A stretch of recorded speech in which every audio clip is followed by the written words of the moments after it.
ওয়ালাইকুম আসসালাম। বড় ভাই কেমন আছেন আপনি? এই তো আলহামদুলিল্লাহ। অনেকদিন পরে না আপনাদের দেখালাম। আসার সময় হয় না। কেন আপনি একটু মাঝে মধ্যে আসবেন, আপনার বড় ভাই আপনাকে পদধ্বনি পাইলে আমাদের ভাগ্য খুলে দেবো। আর আপনারা যদি না আসেন তাহলে হবো? ব্যবসা বাণিজ্য নিয়ে ব্যস্ত তো। আচ্ছা ভাই বসুন বসুন, ভিতরে আসেন ভাইয়া। ভাইয়া আসেন আসেন। ভাই বসুন, ভাই বসুন। যাক আলহামদুলিল্লাহ।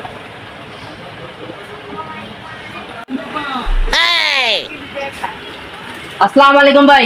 ওয়ালাইকুম আসসালাম। আজ পাশা খেলবো রে শাম। কি অবস্থা তোমার, কেমন আছো? আলহামদুলিল্লাহ ভাই, এখানে ভালো আছি। এখানে কেন?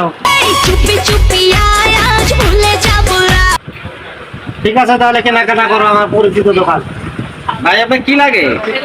ওই যে উনি আপনার কি লাগে? খুব কাছে ছোট ভাই। ও আচ্ছা তাই না? না ভালো তো। ভাই কিছু কেনাকাটা করবেন নাকি? হ্যাঁ ভাই।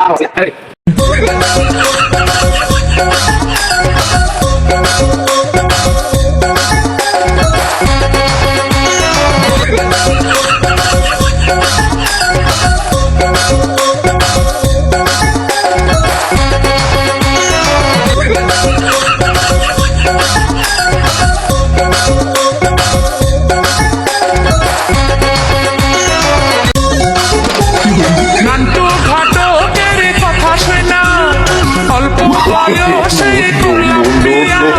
নান্টু ঘটক তাহলে আলিমা মিল জায়গা অনেকক্ষণ তো থাকলে ভালো থাকবো। আর ভাই আপনি যে যাবেন, আচ্ছা ভাই বড় ভাই ওই যে আপনার ভাই না ৮,৫০০ টাকা কাপড় নিয়ে গেল, ওটা নাকি আপনি দিবেন, অন্য বলে গেল। আমার ভাই মানে এরকম ভাই তো আমার হাজার হাজার আছে রাস্তাঘাটে। কাপড় নিয়ে আমার কথা বললে তুমি দিয়ে দিবা না? ভাই এসব কি বলেন আপনি? আপনি না বললেন যে আমার ছোট ভাই, এই মনে করে তো আমি কাপড় দিয়ে দিলাম। এরকম ভাই তো আমার হাজার হাজার আছে, আমার কথা কইলে তুমি কাপড় দিয়ে দিবা? আপনি তো বললেন যে আমার ছোট ভাই, এই জন্য তো আমি কাপড় দিয়ে দিলাম। আর আপনি বলেন কি টাকা দিব কে? তুমিও তো আমার ছোট ভাই। আমি চিৎকার করে কাঁদিতে চাহিয়া করিতে পারিনি চিৎকার।